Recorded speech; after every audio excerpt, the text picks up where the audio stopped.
एक दफ़ा kindly clapping, put your hand together. मैंने इसलिए क्लैपिंग करवाई कि मैं कुछ लोगों को देख रहा था कि वो बड़ी दिलचस्पी का इजहार कर रहे थे मुख्तलिफ एक्ट से, और आपने भी बड़ी दिलचस्पी से सुना। और एक लफ्ज़, एक जुमला मेरे कानों में पड़ा कि उम्मीद जाग गई है, कि यानी मुराद ये है कि कोई ऐसा रिसर्च करने वाला स्टूडेंट या ऐसा इंसान मुयस्सर आ गया कि जिसने बड़ा अच्छा टॉपिक चुना। और मैंने शुरू में कहा था कि मेरे लिए सबसे ज़्यादा दिलचस्प बात यही थी और बहुत खूब निभाया। इससे पहले कि मैं उस्मान साहब को दोबारा बुलाऊं, हमारे दरमियान डॉक्टर अनम इफ्तिखार साहिबा तशरीफ़ फरमा है। Please come on the stage ma'am. Assistant professor, university of education Lahore.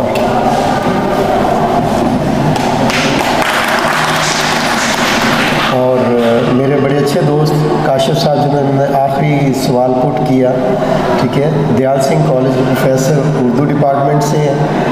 तो काशिफ साहब आपका बहुत बहुत शुक्रिया, आप आए। और उस्मान साहब डायरेक्टर म्यूज़ियम लाहौर, वो आपसे 1-2 मिनट के लिए मुखातिब होना चाहते हैं।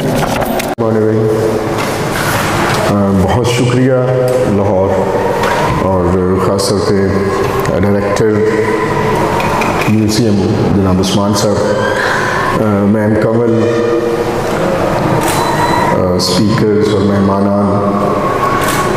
ये बहुत ही इम्पोर्टेंट मौजू जिस पे मैं तो आज तक पंजाबी में ही बात करता रहा, क्योंकि मैं आज उर्दू में जाऊँगा, क्योंकि 2015 में जब मैं इस पे काम कर रहा था एमफिल में, तो एक छोटा सा वाक़या, जैसे अभी बहस हो रही थी कि हमारे एकेडमिक्स में क्यों नहीं है, आगे फिर बात चला दूंगा। मैं भी चूँकि एकेडमिक्स से हूँ, भावलपुर यूनिवर्सिटी से एमफिल में एनरोल था। तो जब मैंने उन्हें बताया कि मैं काम करने जा रहा हूँ बार्स के ऊपर, बार एक एरिया है, अब देखें ना, हमें ना ज्योग्राफी ना हमें हिस्ट्री को इकट्ठा करना। बार एक ऐसा एरिया है जिसमें साहिवाल डिवीज़न पूरा आता है, फैसलाबाद आता है, सरगोधा तक इधर। तो इसमें मतलब एक ख़ास एरिया जिसको आप कह सकते हैं, अकबर के दौर में उसको नाम दिए गए थे, नीली बार, गंजी बार, फिर सांदल बार। और ये वो इलाका था जो एरिड था, एग्रीकल्चर बहुत अच्छी थी, लैंड बहुत अच्छी थी, ज़रखेज़ बहुत था, लेकिन चूँकि एरिड था, बारिश पे था, डायरेक्ट नहर कोई नहीं थी, इसलिए एक जंगल की सी फिजा थी, तो उसको बार का नाम दिया गया था। और यहाँ पे जो रहने वाले लोग हैं वो आज वही हैं जो आपको नज़र आते हैं, कोई ये जंगली नहीं थे, लेकिन ब्रिटिश इसको समझते थे कि ये एक ऐसा एरिया, इवन अकबर के दौर में, कि जो जब बारिश आएगी तो यहाँ की चीज़ें चलती हैं। तो जब मैं इस पे काम करने लगा तो उस वक्त के चेयरमैन डिपार्टमेंट मुझे कहते हैं कि ऐसी तो कोई चीज़ मौजूद ही नहीं है, आप पंजाब में कौन सी जंग के ऊपर काम करना चाह रहे हैं, ऐसा तो कोई ऐसी बात ही नहीं है जिस पे ऊपर आप करने जा रहे हैं। मैंने कहा मेरे पास कुछ चीज़ें हैं, मुझे थोड़ा सा आगे बढ़ने दें, आपको मैं कुछ, अगर आपको लगे कि मैं इस पे कर रहा हूँ तो इट्स ओके। तो हुआ ये था कि हमारे एरिया के एक स्कूल टीचर थे, उन्होंने एक काम किया, उन्होंने फोक पोइट्री जो है, फोक पोइट्री इकट्ठी की हमारे एरिया की। मेरा एरिया भी वही एरिया है रावी का ऊपर, और उसमें जो पंजाबी फोक है आपको पता है वो सीना बसीना चलता है, और सीना बसीना आप एडिटिंग नहीं कर सकते, आप उसके ऊपर पाबंदी नहीं लगा सकते, आप उसके ऊपर वो जब ढोल के ऊपर रक्स करते हुए इन नज़मों को पेश करते थे तो आप उनको रोक नहीं सकते अपने लोगों के बारे में बात करते हुए। तो ये जो आपको कट पेस्ट सिलेबस से निकलता जुड़ता मिलेगा वो आपको फोक में नहीं होगा ऐसा, और ये डिसाइड नहीं करते आगे कैसे बढ़ेंगे। बगावत वो होती है जो इल्लीगल हुकूमत के खिलाफ अवाम का खड़ा होना, लीगल हुकूमत के खिलाफ। अगर एक लीगल गवर्नमेंट है और उसके खिलाफ लोग खड़े हो जाते हैं किसी भी वजह से, तो ये बगावत है, इसको कुचल देते हैं लोग, वो समझते हैं कि ये गैर कानूनी है। दूसरा हिस्सा म्यूटनी है। अच्छा, बगावत के लिए आप चेक कीजिएगा, एक किताब आपके सामने है, मैंने उसका टाइटल दिया है असबाब बगावत हिंद 1857, और उसके ऊपर आली जनाब honourable doctor sir Syed Ahmad Khan साहब बहादुर। इन नामों के साथ ही आपको अंदाज़ा हो जाएगा कि वो किताब कैसे लिखी गई होगी। जाहिर है उसमें आप उस कॉलोनियल चीज़ को ले रहे हैं। ब्रिटिश समझते हैं कि वो खुद लीगल हैं, कानूनी हुकूमत के साथ हैं, उनसे लड़ने वाले सारे गैर कानूनी हैं, बागी हैं। एक हिस्सा तो ये हो गया। खुद ब्रिटिश क्या कहते हैं इस जंग को? वो कहते हैं कि म्यूटनी है। अब आप खुद से सोचिए, म्यूटनी एक अलग लफ्ज़ है। म्यूटनी सिर्फ फौज के हवाले से होती है, ये बड़ी क्लैरिटी की ज़रूरत है। जब आप म्यूटनी कहते हैं तो आप मास मूवमेंट को ख़त्म कर देते हैं। आप समझते हैं कि ये जंग आज़ादी लोगों की नहीं है। लोगों को तो हम लोग तो बड़े खुश थे जब हम मौजूद हैं। ब्रिटिश कह रहे हैं कि हम मौजूद हैं तो लोग खुश हैं। असल मसला उन फौजियों को हुआ जिन्होंने हमारा हलफ लिया हुआ था, जिन्होंने हमसे ट्रेनिंग ली हुई थी। उनको कहीं मज़हब का कोई मसला आ गया आपस में, या उनको कोई कारतूस का शायद कोई इशू आ गया, या उनको कोई तनख्वाह का मसला आ गया। हलफ हमारा लिया हुआ था कि वो हमारी फ़ौज हमारे खिलाफ खड़े हो गए। अवाम तो हमारे साथ खड़े नहीं है ना, अवाम तो हिंदुस्तानी अवाम है। हिंदुस्तानी अवाम को दबाने के लिए, इवन पंजाब पे कब्ज़ा करने के लिए जो आर्मी अंग्रेज़ के साथ खड़ी थी, जो आर्मी अंग्रेज़ से पैसे ले रही थी, जो आर्मी अंग्रेज़ का खा रही थी, अंग्रेज़ सच्चा था कि अगर वो उसके खिलाफ खड़ी होती है तो दिस इज़ कॉल्ड म्यूटनी। यहाँ तक वो अपने आप को लेजिटिमाइज समझते हैं। वो समझते हैं कि हम सच्चे हैं, हम तो इस मुल्क को डेवलप कर रहे थे, चंद 4% खड़े हुए। द लास्ट, उसके बाद है वीर सावरकर की एक बुक है the Indian war of independence 1857, तीसरी किताब आ गई। ब्रिटिश लिखते हैं तो म्यूटनी है। हमारे मुस्लिम जो उर्दू में लिखने वाले थे, उर्दू लिखने वाले सारे लोगों ने इसको बगावती लिखा। अभी आपने कन्हैया लाल का भी एक बीच में बयान सुना, और आखिर में सावरकर कहता है कि नहीं, ये वॉर ऑफ इंडिपेंडेंस है इंडिया की, और इससे आगे फिर हमें बढ़ना था। अगले एक क्वेश्चन ये उठाया, मुकदमा था यहाँ का कि क्या पंजाब हर आने वाले को, हर कॉलोनियल पावर को एक्सेप्ट करता है। तो मैंने बस इस पर बात नहीं करनी, दो तस्वीरें दिखा के आगे बढ़ना है। पहला कॉलोनियल अलेक्जेंडर आता है, और जब अलेक्जेंडर आता है तो पोरस उसके मुकाबले में खड़ा होता है। पोरस भी पंजाबी है। हम में से कितने लोग हैं जो पोरो को जानते हैं? क्या हम पोरो नहीं, आई मीन ऑडियंस, कि हमारा स्टूडेंट, हमारा स्टूडेंट, इवन मैं भी, मुझे अलेक्जेंडर का पता है। मेरे घर में सिकंदर का नाम होगा, पोरो का तो नहीं होगा। हम सिकंदर का नाम रख लेते हैं। ये जो सिकंदर का नाम रख लेते हैं ना, ये तारीख को इस्तेमाल करने का उन लोगों का तरीका है। उन्होंने कर लिया, हमने नहीं किया। हमने पोरो को भूल गए।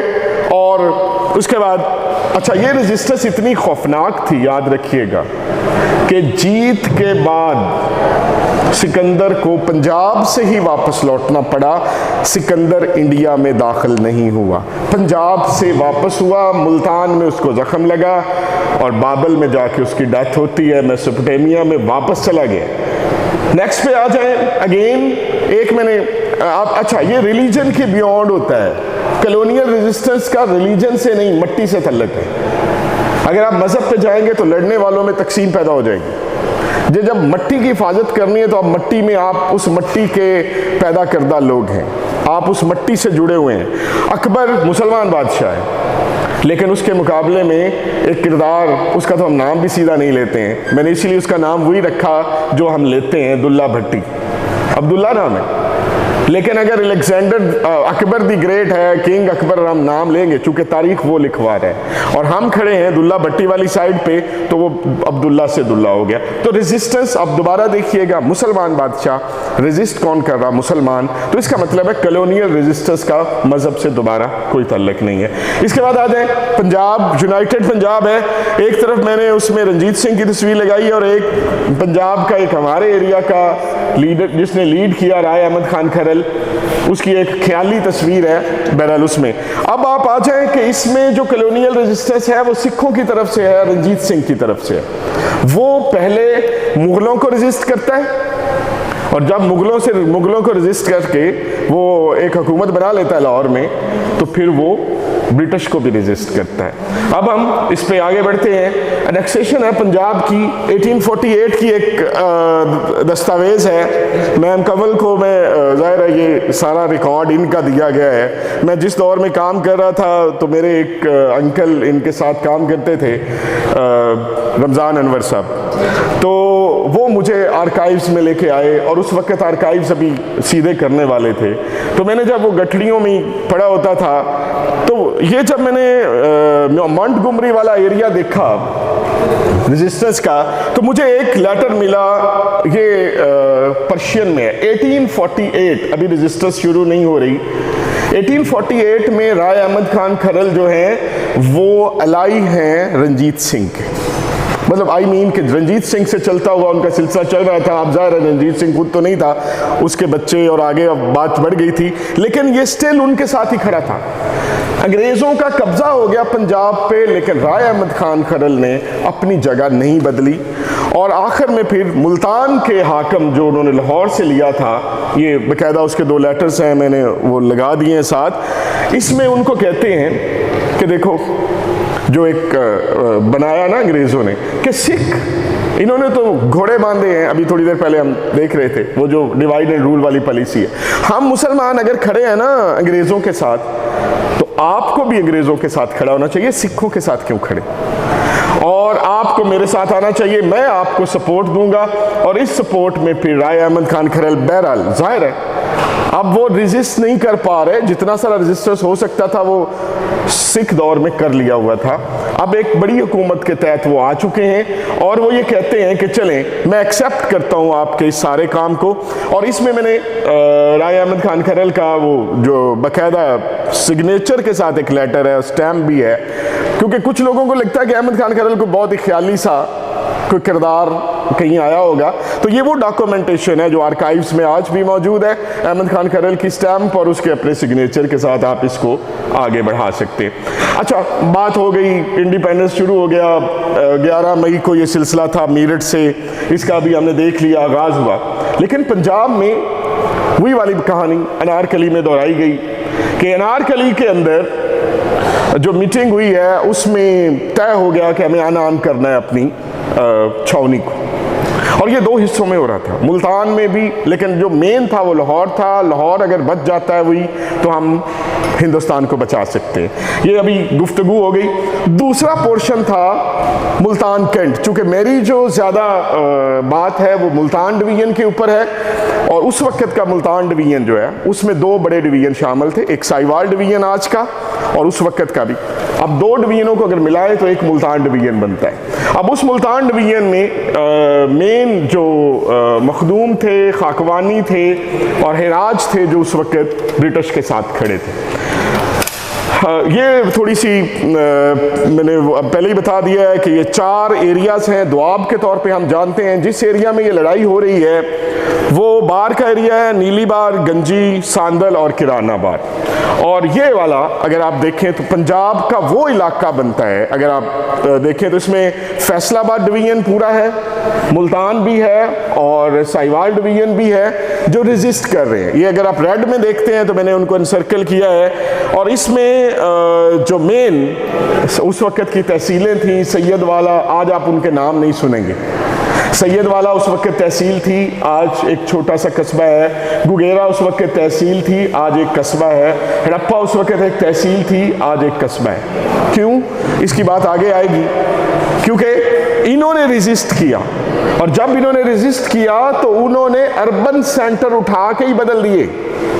उन्होंने सैयद वाला का स्टेटस ख़त्म कर दिया, उन्होंने गुगेरा का स्टेटस ख़त्म कर दिया, उन्होंने हड़प्पा का स्टेटस ख़त्म कर दिया, और उनको वो जो अर्बन सेंटर थे उस दौर में उनकी जगह नए अर्बन सेंटर्स लेके आ गए।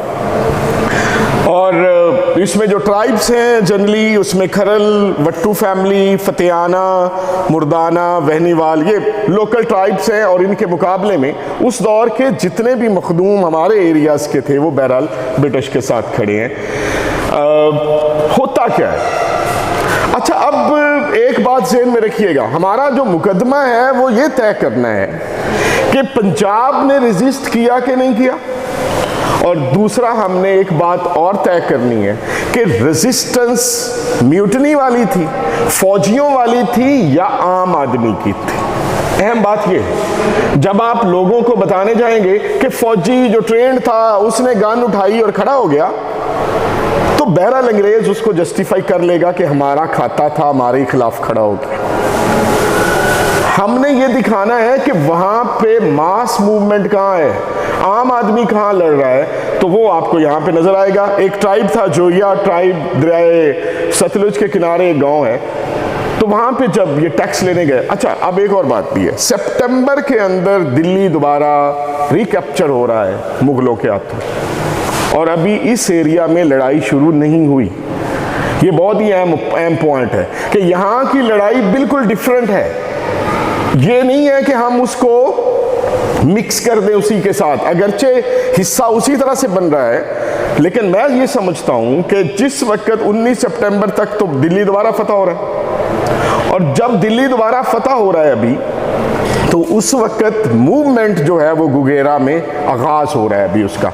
अच्छा, जोया ट्राइब टैक्स के ऊपर अगली बात ये कि पंजाब का हमेशा से एक नारा रहा है, ये ज़हन में रखना है। जब अब्दुल्ला भट्टी ने भी जो जिस चीज़ के ऊपर स्टैंड लिया था वो टैक्स के ऊपर था, एग्रीकल्चर टैक्स के ऊपर, कि हम पे क्यों, और उसका पंजाबी में जेड़ा वावे वो खावे, कि जो हल चलाता है उसे ही खाना मिलना चाहिए। ये क्या हुआ कि आप हम हल चलाएं और खाएं आप, प्रोडक्शन सारी हम दें और घर आपका भरा जाए, ये हमसे नहीं होने वाला। तो ये जो जोया ट्राइब था, इसने रेजिस्ट किया लगान देने से। वैसे तो लगान मूवी बन सकती है, क्रिकेट भी खेली जा सकती है, लेकिन जब हम अपने लोगों पे आते हैं तो हमें ये नहीं पता चलता कि यहाँ की रेजिस्टेंस बिल्कुल डिफरेंट और बड़ी इंडिजिनस किस्म की है। उसमें क्रिकेट नहीं आती, उसमें सिर्फ जान जाती है। उसमें क्रिकेट पे फैसला नहीं होता, उसमें फैसला खून के ऊपर होता है। अच्छा, अब इस जोया ट्राइब के घर वालों को भी उठा के जेल में बंद कर दिया गया, और जब जेल में बंद किया, गुगेरा जेल थी, गुगेरा डिस्ट्रिक्ट थी, आज भी गुगेरा में वो स्कूल बना हुआ है जहाँ डिप्टी कमिश्नर एलिफेंटसन का ऑफिस था। अच्छा, जब उनको बंद किया गया तो किसी ने कहा कि इस एरिया में जो बड़ी शख्सियत है अहमद खान खरल, आप उसे मिले, हो सकता है वो आपका कोई हल ढूंढे, वो बड़ा सपोर्टिव है अवाम का। तो उस हवाले से जब वो पहुंचते हैं उसमें डीसी से बात करते हैं, तो उनका जवाब ना में होता है डेफिनेटली। उनका ख्याल ये है कि ये वो लोग हैं जो लगान से इनकार का मतलब है बगावत, हम इनको तो नहीं बर्दाश्त करने वाले। अच्छा, अब जाते हुए वो जेलर को एक पैगाम दे के जाता है कि हमने अपने बंदे छुड़वा लेने हैं, नाउ लेट्स सी कि आप उनके साथ खड़े होगे कि हमारे साथ। और ये पहला वाकया होता है, जेल तोड़ के उन लोगों को वहाँ से निकालता है। और इसी बुनियाद पे अगला हिस्सा है कि इनकी एक समिट होती है कमालिया, आज का बड़ा अहम शहर है फैसलाबाद का। वहाँ पे हमारे एरिया के जितने ट्राइब से उनके बड़े इकट्ठे होते हैं, और ये डिसाइड करते हैं कि वी विल फाइट, हम अगेंस्ट लड़ने जा रहे हैं, और आप क्या चाहते हैं। तो इसमें 2-3 नाम आपको अलग से नजर आएंगे, अहमद खान खरल और मुराद फतेहाना, और वर्सेस फिर सरफराज खान खरल और माचिया लंगड़ियाल।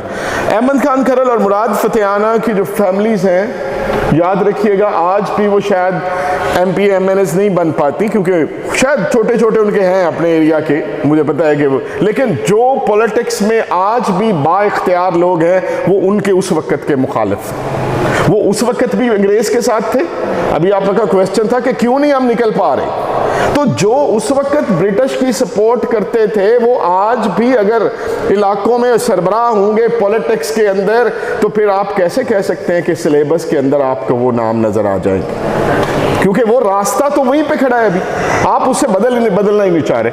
अच्छा, 17 सितंबर को झामरा जो अहमद खान खरल का गांव है उस पे हमला होता है। ये बाकायदा पहला हमला है ब्रिटिश की तरफ से, और 4 दिन बाद, झामरा के 4 दिन बाद दिल्ली दोबारा फतह हो जाता है। और इससे आप अंदाजा लगा लें कि जब दिल्ली फतह हो जाता है, सॉरी,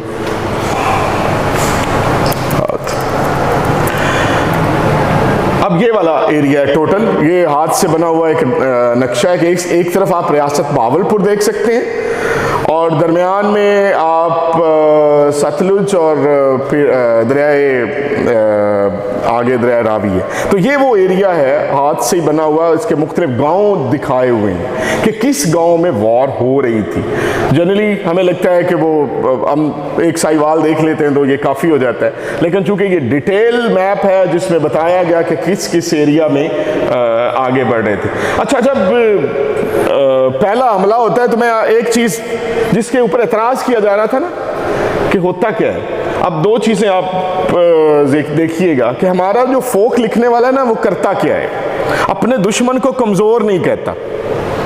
एक होता ना आप अपने दुश्मन को बड़ा बुरा सा कह रहे होते हैं, वो कहता है पंजाबी में है अंग्रेज़ां दे मुल्क वलैत है, अंग्रेज़ां दा मुल्क वलैत है, मुल्क बरकली विच पंजाब दे धाना। लॉर्ड बरकले जो था ना उसको पंजाबी में हम बरकली कहते हैं। तो लॉर्ड बरकले असिस्टेंट कमिश्नर था, चढ़दे नू माई मत्ती देवे,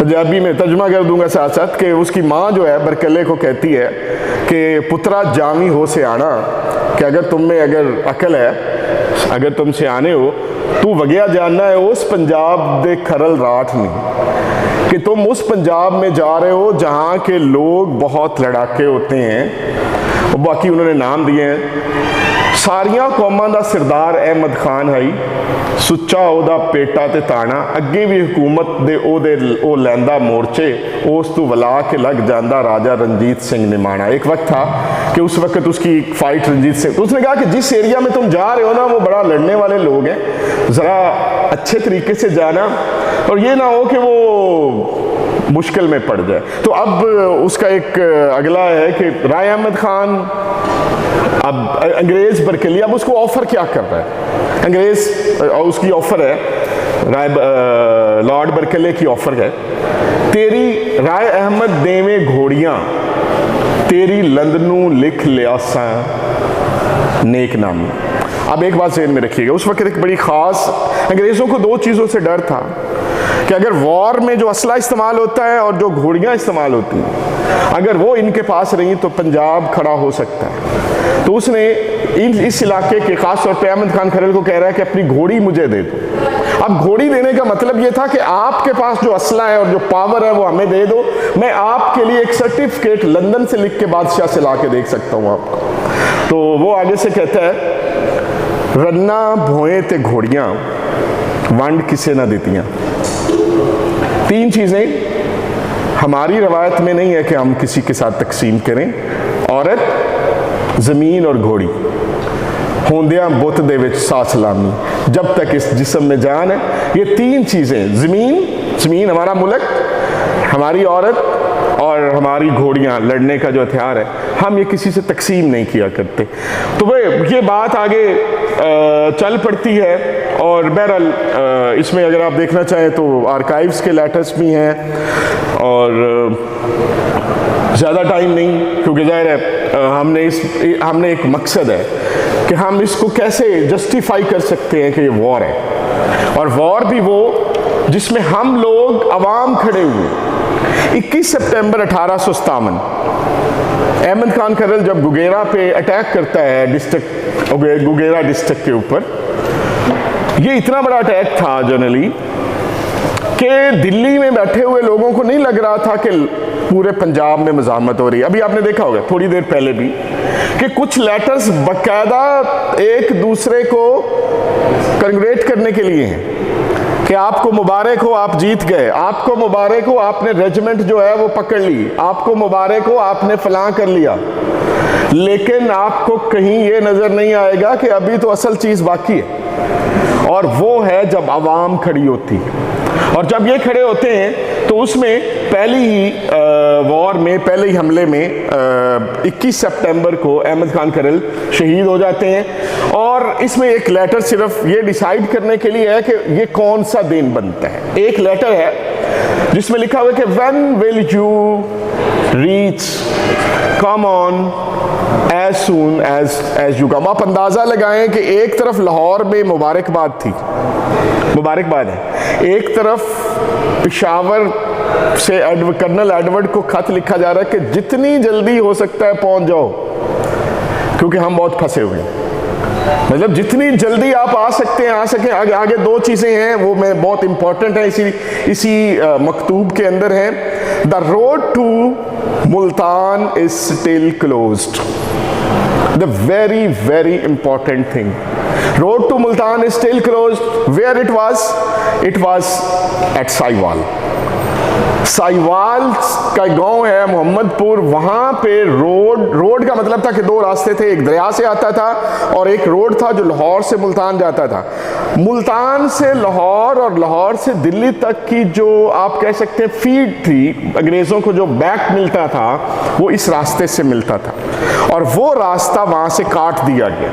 अब उनको फिक्र इस बात की है, लाहौर में बैठे हुए कमिश्नर को ये फिक्र है, चीफ कमिश्नर पंजाब को, कि अगर ये रास्ता ना खुला, अगर ये साहिवाल वाला रास्ता ना खुला, उस वक्त साहिवाल नहीं था, कीप इट इन माइंड, ये सिर्फ इसलिए बता रहा हूं कि आपके ज़हन में चूंकि अब एक साहिवाल है, तो साहिवाल वाला अगर रास्ता ना खुला तो पंजाब हमारे हाथ से निकल जाएगा, क्योंकि वो उन्होंने हमारी कमक, हमारी जो चीज़ें हमें मिलती हैं वो काट दी हैं।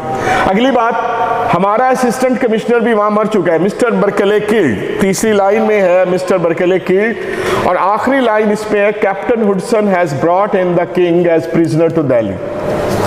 उधर से बहादुर शाह जफर गिरफ्तार होकर दिल्ली पहुंच गया है। दो रास्ते, दो चीजें आ गई।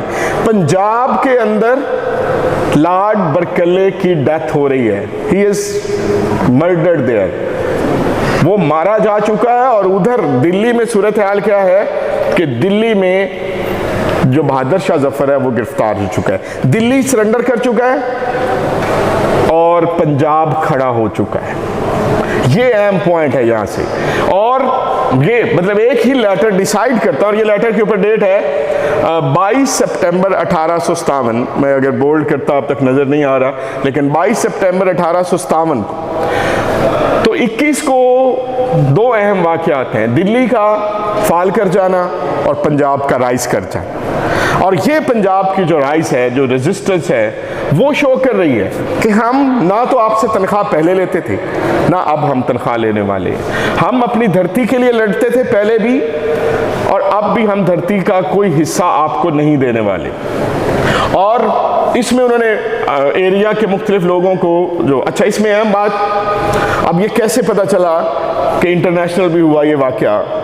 कार्ल मार्क्स के जो लेटर्स हैं, एंजल्स और कार्ल मार्क्स के, कार्ल मार्क्स का एक आर्टिकल हर 15 दिन बाद फोर्टनाइटली एक आर्टिकल छपता था, लंदन से वो लिखते थे न्यूयॉर्क ट्रिब्यून में, अमेरिका का एक अखबार है न्यूयॉर्क ट्रिब्यून, उसमें लिखते थे। और उसमें वो ये जिक्र करते हैं कि एक रास्ता जो है वो लाहौर से मुल्तान के दरमियान बंद है, और अगले 3 आर्टिकल यानी कि 2 महीने जब उसके आर्टिकल है, हर दफ़ा वो लिखता है कि स्टिल क्लोज्ड।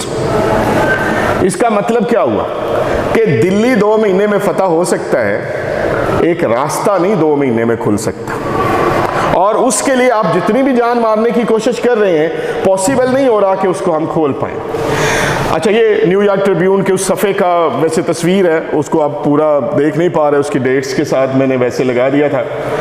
अच्छा, एक और काम किया मेजर चैम्बरलैन, अब चूंकि लाहौर से रास्ता खुल नहीं रहा था, तो मुल्तान के कमिश्नर को कहा कि आप कुछ करो, डिवीजन आपका है। तो मेजर चैम्बरलैन को भेजा गया, और चैम्बरलैन के साथ 62nd 69th बंगाल आर्मी साथ मौजूद है। ये नहीं है कि सारी बंगाल आर्मी चली गई। अच्छा, इनको जब ये पहुंचते हैं चीचावतनी में, तो दे आर बिसीज्ड। एक सराय के अंदर आते हैं, 100 लोग होते हैं। अच्छा, उस दौर में 100 लोग अगर असले के साथ आ रहा हो तो बहुत होता है, सामने अगर तलवार वाला हो और सोटे वाला हो, डंडे वाला हो, आपके हाथ में गन है, 100 काफ़ी होते हैं, आप फौजी हो, ट्रेंड हूँ। अच्छा, जब वो वहाँ पहुँचते हैं तो उनको वहाँ के लोग दोबारा बिसीज कर लेते हैं, और ये कम अज़ कम 15 दिन उस सराय में बंद रहे, फिर जाके लाहौर और मुल्तान की फोर्सेस ने उनको छुड़वाया। अच्छा, अभी 19 अक्टूबर आ गया है, सितंबर गुजर गया है, अक्टूबर आ गया है, रास्ता नहीं खुला।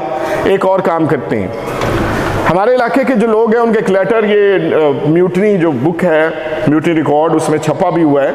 अच्छा, अंग्रेज़ों ने बड़ा अहम काम किया, म्यूटनी रिकॉर्ड इकट्ठा तो हो गया, छापा वो गया जो उनके खिलाफ ना हो, ज़्यादा छापा सिर्फ वो है जो लगे कि बस हक में ही है, जो नहीं छापा असल वो है। अच्छा, जो छापा है उसमें क्या लिखा हुआ है? नवाब ऑफ बावलपुर को इन लोगों ने कहा कि हम सारे लोग जो यहाँ के जिम्मेदारान हैं एक रिक्वेस्ट करते, आप मुसलमान हो, हम लोग अंग्रेज़ों से लड़ रहे हैं, एक काम हो सकता है, आप लीड करें, we can give you 20,000 people for fight, 20,000 लोग हम आपको दे देंगे, अदरवाइज एक और काम कर लो, लड़ना नहीं है तो आप ऐसा करो, हमें गन्स दे दो, आपके पास असला है, गन्स हमें दे दो, हम खुद लड़ लेंगे। और उसका आंसर जो उसमें दिया हुआ है, बड़ा उन्होंने तर्जमा करके ज़रा छापा है, पहले तो पर्शियन में था, उसमें कहा कि तुम लोग लड़ोगे हमारे उस सरकार के साथ जिसका पूरी दुनिया पे अब नाम है, तुम्हारे लिए तो एक अकेला मैं काफ़ी हूँ, नवाब ऑफ बहावलपुर, तुम लोगों को काबू रखने के लिए अकेला मैं काफ़ी हूँ, मैं तो अंग्रेज सरकार को इतनी जहमत भी नहीं दूंगा कि वो आके तुमसे लड़े। ये उसका जवाब था। और मेरे लिए मुश्किल ये था कि जिस वक्त मैं बहावलपुर के हवाले से ये बात कर रहा था, मैं अपना एमफिल भी उसी यूनिवर्सिटी से कर रहा था, और चूंकि वहाँ के जितने टीचर्स थे उनके सारे थीसिस सिर्फ इस बात पे हैं, आज भी अगर आप चले जाएं, कि नवाब ऑफ बावलपुर का तालीमी निज़ाम, नवाब ऑफ बावलपुर का फ़लाँ निज़ाम, और जब वहाँ पे लिख ये दिया जाए कि नवाब ऑफ बावलपुर तो हमारे लोगों को मारने के लिए खड़ा है अंग्रेज़ के साथ, तो थोड़ी मुश्किल तो हुई, लेकिन उन्हें अंदाज़ा नहीं हुआ कि हो क्या गया, निकल गए उससे। और इसका एंड जो है आपके सामने है, ये इन्होंने बताया, इसको हम तोप दम करना कहते हैं। सज़ाएँ अभी बताई थी ना, तो वो उन सज़ाओं में वो कह रहे थे कि उड़ाते थे तोप के साथ। कैसे उड़ाते थे ज़रा देखिएगा, तोप के आगे एक बंदे को बांध दिया जाता है और फिर गोला चलाया जाता है। तो आप खुद सोचें कि ज़ाहिर है उसमें बात तो आगे बढ़नी होती है। मैं इसमें कोई इसलिए ये जो इस तरह का कोई हमारी जो एक बैठक है, उसका मकसद बड़ा क्लियर है कि हम ये जान सकें कि किस तरह से कॉलोनियल पावर आपके अंदर मौजूद थी। वो मैंने आपको बता दिया, डिवाइड एंड रूल वो करते हैं, और सबसे इंपॉर्टेंट डिवाइड एंड रूल मज़हब के नाम पे होता है। और अगली बात ये है कि पंजाबियों को ये ना सोचिएगा कि रेजिस्टेंस, पंजाबियों का इशू ये है, हमारा इशू ये है कि हम लिखते नहीं हैं। हमारी जो तारीख है, हम अगर लिख के अपने बच्चों को बताते हुए, तो हमारे लिए तो सिकंदर और पोरस की लड़ाई बहुत थी, हमारे लिए तो दुल्ला भट्टी का लड़ना मुगलों से वो भी बहुत था, लेकिन चूंकि हम उन चीज़ों की तरफ लिखते नहीं, और जितना लिखने वाले थे वो दिल्ली से थे। और उर्दू जो लिखने वाला होगा वो कभी नहीं चाहेगा कि पंजाबी, चूंकि एक बड़ी अहम लड़ाई हुई है, जब पंजाब एनेक्स होता है तो कौन करके देता है? वही बंगाल आर्मी। पंजाबियों के ऊपर अंग्रेजों का कब्जा कौन करवाता है? बंगाल आर्मी। और जब बंगाल आर्मी रेजिस्ट करती है, और अगरचे वो रेजिस्टेंस हमें जैसी भी नजर आ जाए, आपको अब अगली बात कि वो रेजिस्टेंस इसीलिए म्यूटनी हो जाती है। और जब हम ये बात करेंगे कि पंजाब में म्यूटनी नहीं हुई, पंजाब में तो आम आदमी खड़ा हुआ है, जिसके हाथ में कुदाल है, जिसके हाथ में लड़ने के लिए वो कुल्हाड़ी है जिससे वो अपनी लकड़ियां काटता है, उसके पास तो असला ही नहीं है, उसे क्या लगी? और फिर उसका रास्ता आखिर में ये पहुंचता है। और हमारे इलाके में फिर जो हुआ, जब वॉर ख़त्म हुई, उसमें आखिरी एक हिस्सा ये था कि जब वॉरियर्स एक गांव में उन्हें पता चला कि यहाँ पे इनको ख़त्म किया जा सकता है, गन्स भी लगाई हुई थी, तो कहते हैं सारी रात वहाँ पे गुरिल्ला वॉर की तरह वॉर हुई। उसमें जो अहम किरदार होता है वो ढोल वाले का होता है। आज मैं गिनवा दूँ, राय अहमद खान खरल, फलां मुराद फतेहाना, फलां, उसने काम किया। तो फिर वो जो हम सेग्रीगेशन करते हैं, स्ट्रैटिफिकेशन करते हैं, लोअर तबके की, अपर तबके की, वो ख़त्म हो जाएगी। जंग जब मैं कहूँगा ना कि आम आदमी की है, तो फिर अहमद खान खरल भी आम आदमी और ढोल बजाने वाला भी आम आदमी है। अब हो क्या रहा था उस वॉर में, जो ढोल बजाने वाला है, चूंकि आपको पता है उस दौर में कोई वाईफाई, कोई वायरलेस तो है नहीं, आपने अटैक कैसे करना है और बैक कैसे होना है ये ढोल वाले ने बताना है। और उसकी तान होती थी, हर ढोल के अंदर बजाने वाले के हाथ में तान होती थी। जब वो ढोल बजाता था तो पता चलता था आगे बढ़ के मारना है, जब उन्हें आता था कि पीछे हटना है तो कितना हटना, ये ढोल वाले ने बताना था। वो सारी रात इस तरह से ढोल दो लोग बजाते रहे, अंग्रेज़ों को लगता था इधर से हमला हो गया, अंग्रेज़ों को लगता था इधर को वापस हो गए। वो सारी रात वहाँ फायर करते रहे। सुबह तक वहाँ कोई वॉरियर मौजूद नहीं था, सिर्फ 2 लाशें थीं और वो ढोल वालों की थी। इससे आप अंदाज़ा लगाएं कि वो वॉर नीचे तक थी, कि वो लोग अपनी ज़मीन के लिए, अपनी मिट्टी के लिए खड़े हो रहे थे। और इनामात भी मिले ब्रिटिश गवर्नमेंट से नेटिव लॉयलिस्ट को। सरफराज खरल, अभी खालिद खरल की डेथ हुई, पीपल्स पार्टी से थे, बड़े सीनियर पॉलिटिशियन रहे हैं। मतलब इसमें उस दौर में 23,000 की जागीर कैश, 23,000 कैश अगर मिले 1857 में, तो ये अरबों का काम नहीं है, कोई ट्रिलियंस का काम है। और 8 कुएं उस दौर में मिलना, इसमें भी वही वाली चीज़ थी। एक हमारे एरिया के और साहब थे, उनको तो queen of son of the queen का खिताब भी मिला। और मेरी एक उनके साथ साहिवाल में एक ऐसा ही टाकरा हो गया, उन्होंने 2 हिस्से रख दिए, 1857 से 1947। 1857 पे मुझे बुला लिया और 1947 तक जब बात करनी थी तो उसको बुला लिया जिसके परदादा को सन ऑफ क्वीन का खिताब मिला हुआ था और जिसने उस दौर में वॉर लड़ी थी, जो कामयाबी के साथ, मतलब एक तरफ हुआ था। तो उसने कहा कि मेरे दादा जो हैं, तो वो तो मतलब मेरे फादर जो है, ये तो परदादा थे, मेरे दादा जो है वो अल्लामा इकबाल के दोस्त थे और उन्होंने तहरीक पाकिस्तान में हिस्सा लिया है। ठीक हो गया। तहरीक पाकिस्तान में हिस्सा भी इसीलिए लिया ना, यूनियनिस्ट पार्टी थी, और आते ही आप पूरे साहिवाल डिवीजन के चेयरमैन भी तो बन गए ना, जिला कौंसिल के। और उसके बाद से अब तक आप चलते आ रहे हैं। उससे पहले भी आप चेयरमैन थे, उसके बाद भी आप चेयरमैन रह गए। आप कॉलोनियल एरा में भी चेयरमैन थे, आप डी कॉलोनियल एरा में भी, पोस्ट कॉलोनियल में भी चेयरमैन रह गए। ये उसी क्वेश्चन का जवाब है कि आपकी हिस्ट्री आप तक पहुंचती क्यों नहीं। हमारी हिस्ट्री हमारे बच्चों तक सिर्फ इसलिए नहीं पहुंचती कि अभी तक हम पोस्ट कॉलोनियल एरा में जिंदा हैं। वो लेगेसी, वो इदारे जो अंग्रेज़ों ने छोड़े थे और जिस तरह का सिलेबस वो चाह रहे थे होना चाहिए, वो आज भी हमारे दरमियान मौजूद है। रेजिस्टेंस हमें नहीं बताई जाती, पॉपुलर रेजिस्टेंस कभी नहीं बताएंगे, मास रेजिस्टेंस कभी नहीं बताएंगे, कभी नहीं बताएंगे कि आम आदमी खड़ा होता है। वो सिर्फ ये बताएंगे चंद जागीरदार, चंद कोई गद्दी नशीन, वो जो उनके साथ खड़े थे, वो उसी का नाम लेंगे कि यही पंजाब था, ये हमारे साथ था। वो कभी नहीं कहेंगे कि अहमद खान खरल से लेके वो ढोल बजाने तक वाला बगैर किसी लालच के सिर्फ ज़मीन के लिए खड़े हुए थे। और सुबह जब उनकी लाशें आती थी तो ज़मीन से ही आती थी।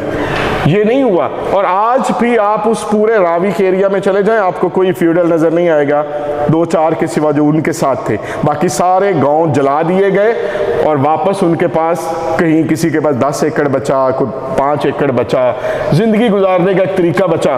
और मंटगोमरी गैजेटियर में देख रहा था, उसमें बाकायदा लिख दिया गया, ये एक अहम बात है, ना हमने वो बदला है वो वाला स्टांस, ना हमने आगे बढ़ाने की कोशिश की है।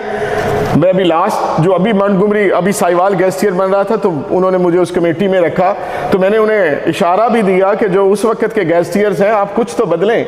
उसमें लिखा ये था कि ये जो एरिया है जहाँ पे वॉर हुई है, जो गांव उस वॉर में शामिल रहे हैं, वहाँ पे रोड नहीं देनी है, वहाँ पे स्कूल नहीं देना। आज भी हमारे इलाके के आपको ना स्कूल नजर आएंगे ना रोड नजर, अब बेहतर हो गया, ज़रा हम आगे बढ़ गए हैं। लेकिन उन लोगों को कहा गया कि ये चोर होते हैं और ये डाकू होते हैं। आज भी हमें ये बाकायदा, हम स्कूल जाते थे, मुझे याद है मैं 9th क्लास में जब शहर के स्कूल में गया तो एक ही बात करते थे कि आप तो चोर होते हैं और आप जांगली होते हैं। और उसकी रीज़न क्या थी कि आपको एक तो पछतावा रहे कि आपने गलत किया, बच्चों को पछतावा रहे, उनको एजुकेट ना किया जाएगा। और तीसरी बात यह कि उनके ऊपर बदनामी का लेबल लगेगा, तो जब वो लड़ेंगे किसी हक के लिए तो लोग कहेंगे नहीं, हक के लिए नहीं लड़ रहे। उनके साथ उन्होंने बदनामी, डकैती वाली लगा दी। और रास्ता आखिर में क्या निकला, उन्होंने भी वही चुन लिया कि चले खाने को किसी और तरीके से नहीं मिलता तो इस तरीके से सही, कुछ तो करेंगे हम। तो बहरहाल एंड यहाँ पे करेंगे इसके साथ ही कि इन्होंने किया क्या, सिटी ऑफ मंटगोमरी बनाया, गुगेरा को छोड़ दिया, गुगेरा डिस्ट्रिक्ट खत्म कर दी, लाहौर से मुल्तान जाने वाली पूरी सड़क खत्म कर दी जो पुरानी थी, शेर शाह सूरी रोड। शेर शाह सूरी रोड की बाकियात आज भी हमारे इलाके में बाकी हैं, लेकिन असली रोड बाकी नहीं है जो लिंक करता है लाहौर को मुल्तान से। रोड ख़त्म कर दी, शहर बदल के उन्होंने सोचा कोई ऐसा शहर बनाओ जहाँ पे अपने लोगों को बसाया जाए, इस इलाके के लोगों को नहीं। और फिर उन्होंने मॉन्टगोमरी बसाया, रॉबर्ट मॉन्टगोमरी जब चीफ कमिश्नर था, और रॉबर्ट मॉन्टगोमरी के नाम से ही वो मॉन्टगोमरी रहा। और फिर उसको 1964 में साहिवाल में बदला गया।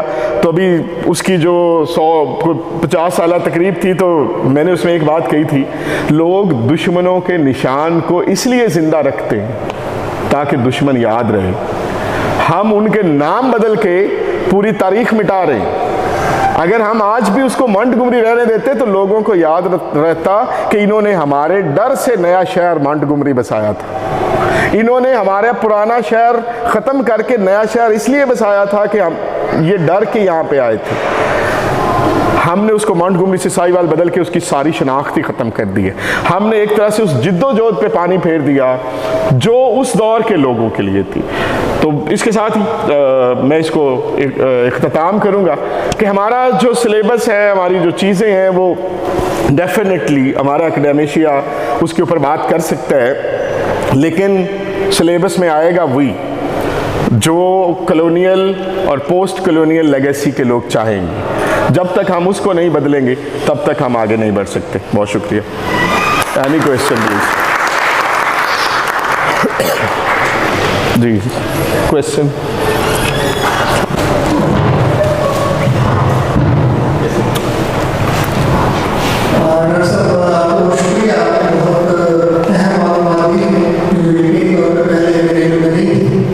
मैं आपसे दो सवाल करना चाहूँगा। आपने अपने गुफ्तगू के आवाज़ में म्यूटनी, बगावत और आज़ादी की बात की है। उसमें आपने बगावत को एलोरेट सब डालने किया है कि एक लीगल हुकूमत के खिलाफ जो लोग खड़े हो जाते हैं वो बागी कहलाते हैं। तो तारीख में जो लोग काबज हुक्मरानों के खिलाफ खड़े हुए वो बागी में फ्रीडम फाइटर थे, या जो जुल्म के खिलाफ खड़ा होता है उसको हम क्या नाम देंगे? दूसरा, आपने जो है बात की कि अंग्रेजों ने सिर्फ वही मवाद प्रिंट किया या उसी मवाद को उन्होंने ओपन किया या आर्काइव्स में मिलता है जिनका उनको तारीखी हवाले से फायदा हुआ है, या अवाम आलम को ये बताने में कामयाब हुए कि जो कैट थे वो ठीक है। तो जो नहीं प्रिंट हो सकता वो मवाद कहाँ पे है और कैसे? बड़ा अच्छा क्वेश्चन है, चूँकि बड़ी वजाहत की ज़रूरत थी उसी के हवाले से। ये जनरली हम बगावत, चूँकि जब उर्दू में लफ्ज़ आता है तो उसके मीनिंग एक ही रह जाते हैं, तो उसकी वजह से वो फिर हमें थोड़ा डिफरेंस नज़र नहीं आता। हमें बगावत लगती है कि वो भी बगावत ही है, जैसे अब कश्मीरी कर रहे हैं तो हम उसको भी बगावत ही कहते हैं। लेकिन आप सिंपल सा उसकी एक लाइन है, ऐसे समझे कि एक बड़ी ही बारीक लाइन है बगावत में और वॉर ऑफ इंडिपेंडेंस में, कि बगावत आप अपनी ही उस हुकूमत के खिलाफ करेंगे जो किसी ना किसी तरह से आपकी इंडिजिनस है।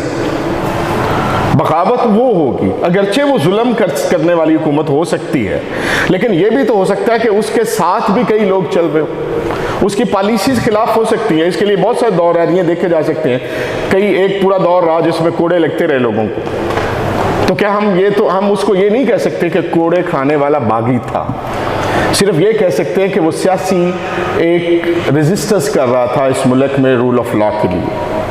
वो उस हुक्मरान को ये नहीं कह रहा था कि वो हुक्मरान गद्दार है या बाहर से आया हुआ है, वो सिर्फ उसकी पॉलिसीज के साथ इख्तलाफ कर रहा था। इसको हम बगावत नहीं कहते। बगावत उस लिहाज से होगी जब अब अगर जब कश्मीर की बात होगी तो इंडियन जो हैं वो कश्मीरियों को बागी कहेंगे, हम उसी को मुजाहिद कहेंगे, आज़ादी के मुजाहिद कहेंगे। बस ये जो स्लाइट डिफरेंस है इसी को हम आगे बढ़ाते हैं। बाकी उसमें ये नहीं होता कि अपनी ही हुकूमत के खिलाफ या उसके जुल्म के खिलाफ खड़े होने वाले को हम बागी कहते हैं, वो बड़ा नॉर्मल सा होता है। दूसरी बात ये कि वो मवाद कहाँ पे, मवाद के दो हिस्से हैं। एक तो मैम ने पूरी एक बुक में उसका रेफरेंसेस के साथ मौजूद है, हमारे आर्काइव्स में, पंजाब आर्काइव्स में मौजूद है। मुश्किल ये होती है कि ज़ाहिर है आपको कुछ रिसर्चर्स भी चाहिए हैं जो उसको सीधा करें, एक किसी मामले का जो मवाद है उसको इकट्ठा करें और उसको कहीं पब्लिश कर लिया जाए। एक हिस्सा तो वो हो सकता है। दूसरा ये भी हुआ है कि काफ़ी सारा मवाद ऐसा है जो मुश्किल हो सकता है, जो ज़्यादा इंपॉर्टेंट हो सकता है, वो ब्रिटिश लाइब्रेरी में पड़ा है लंदन में। अगर आप वो लंदन वाले मवाद को देखेंगे तो वो ज़्यादा इंपॉर्टेंट होगा। मुझे किसी ने, जब मैं ये काम कर रहा था तो किसी ने एक मुझे क्लू दिया कि वहाँ पे एक ऐसी FIR पड़ी है जिसमें यहाँ के लोगों को पकड़ा गया और उनको फैसलाबाद की तरफ, चूँकि उस वक्त फैसलाबाद भी नहीं था, चिनियोट था, चिनियोट में ले जाके एक्स्ट्रा जुडिशल किलिंग में मारा गया। एक्स्ट्रा जुडिशल, वैसे ये जो हमने दिखाया था कि इसकी बाकायदा वो ट्रायल के साथ मारते थे, वो एक्स्ट्रा जुडिशल था। तो जब मैंने उन्हें पूछा तो वो कहते हैं कि वो यहाँ तो नहीं है, वो SP अब शायद और SSP हूँ, तो वो कहते हैं कि वो ब्रिटिश ऑफिस लाइब्रेरी में पड़ा है, इंडियन ऑफिस जो रिकॉर्ड है। तो अब इसके लिए दो हिस्से हैं, या तो वहाँ जाके निकाला जाए, अगर कोई पढ़ेगा तो वो उसको निकाल लेगा, और ज़ाहिर है चूँकि अब हम पोस्ट कॉलोनियल में इतना फंसे हुए हैं कि हमें यहाँ पे बड़ी मुश्किल से रास्ता मिलता है कि हम जो मवाद यहाँ मौजूद है उसी पे कहीं डॉक्टरेट करके अपना करियर बचा लें, अपनी साख बचा लें, अपने घर वालों की रोज़ी रोटी का रिज़्क का जो सिलसिला है उसको चला लें। कौन लंदन जाके इतना वो जो मुश्किल में जाना है वो करता रहेगा। लेकिन काम हो रहा है उसके ऊपर भी। अब भी मेरा जो PhD का वर्क है वो इसी चीज़ के ऊपर है, और उसमें मैं 1848 से एनेक्सेशन से लेके वॉर तक के सारे एरिया को मैं मतलब कवर कर रहा हूँ, कोशिश है। और अब इसमें तो आज मुझे शायद और भी मदद मिले, ज़रा इतने अहम लोग यहाँ मौजूद हैं तो उनकी बातों से भी ज़रा कुछ ना कुछ सीखने को मिलेगा। तो पंजाब आर्काइव्स इसलिए बहुत अहम है, हम में से इंडिविजुअली हम जाके वहाँ देख सकते हैं, और उसके ऊपर अगर हम पेपर पब्लिश कर लें तो हो सकता है हमारे लोगों तक वो बातें पहुँचें। थैंक यू, बहुत शुक्रिया जी। दोबारा मुबारकबाद दूंगा डायरेक्टर लाहौर म्यूज़ियम उस्मान साहब को, मैम कमल और बाकी जितने लोग हमारे दरमियान मौजूद हैं, स्कॉलर्स भी, कि ये एक बहुत ही मैं समझता था, चूँकि मेरे असल में दिल का इसके साथ इसलिए है कि हमारी फैमिलीज डायरेक्टली विक्टिम उस सारी एट्रॉसिटीज़ की। हमने वो जंग, हमारे बड़ों ने वो जंग झेली है। हम आज भी उसी एरिया में रहते हैं। जब हम वहाँ से बाहर निकलते हैं तो लोग हमें बड़ी बुरी सी नज़र से देखते हैं। मैं अब गवर्नमेंट कॉलेज साहिवाल पढ़ाता हूँ तो पहले लोग अच्छा कहते, पहले अच्छा आप रावी वाले भी पढ़ के आ गए, मतलब उनके ज़हन में ये होता है। तो जब आप एक पूरी नस्ल को यूं करके गुजारते हैं, तो जब अब ये लाहौर में बात होना शुरू हो गई है तो मुझे लगता है कि अब ये ज़्यादा देर नहीं है कि पंजाब के रजिस्टर्स जो है उसको रोक सके कि ये बाहर आए। बहुत शुक्रिया। ये काफी गंदा टूल होता है सर, जिसे नेमकानी कहा जाता है, कि किसी को इतना बुरा नाम दे दो कि वो कहीं भी जाए तो वो जितनी भी सफाइयाँ पेश करें लोग कहें ये है ही बुरा। बिल्कुल ऐसे ही है।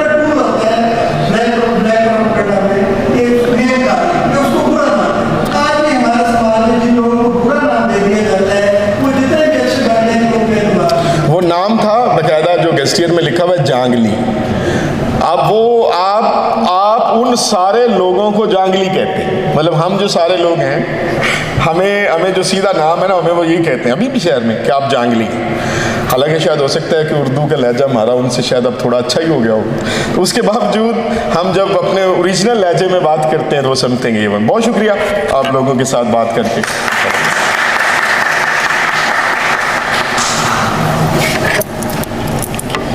प्रोफेसर इमरान कमियाना साहब आपसे मुखातिब थे और बहुत इंफॉर्मेटिव इंफॉर्मेशन आप तक पहुंचाई उन्होंने, और अपनी यानी उन बातों का भी जिक्र किया जो इस तरह खुलेआम शायद नहीं की जाती, और उन्होंने इजहार भी बड़ा खुले दिल से किया। लेकिन सर सीधी सी बात है कि आपने कहा कि वहाँ स्कूल नहीं बनाने दिए गए और इस तरह की चीज़ें, तो ज़ाहिर इल्म जहालत को दूर करता है। तो आपने बहुत अच्छा काम किया और आगे चल रहे हैं। इंशाल्लाह आइंदा नस्लें इन चीज़ों से जान जल्द छुड़ा लेंगी। अब आप लोगों के लिए रिफ़्रेशमेंट है और आधे घंटे की ब्रेक है, तो उसके बाद इंशाल्लाह नेक्स्ट सेशन स्टार्ट होगा जिसमें रोहेला साहब होंगे, प्रोफेसर बाकर साहब भी तशरीफ़ फरमा हैं और आगे हैं हमारे दरमियान। शायरी के हवाले से जब जिक्र हुआ था तो वो भी दस्तरस रखते हैं इस पर भी। और मैम इफ्तार अनम इफ्तार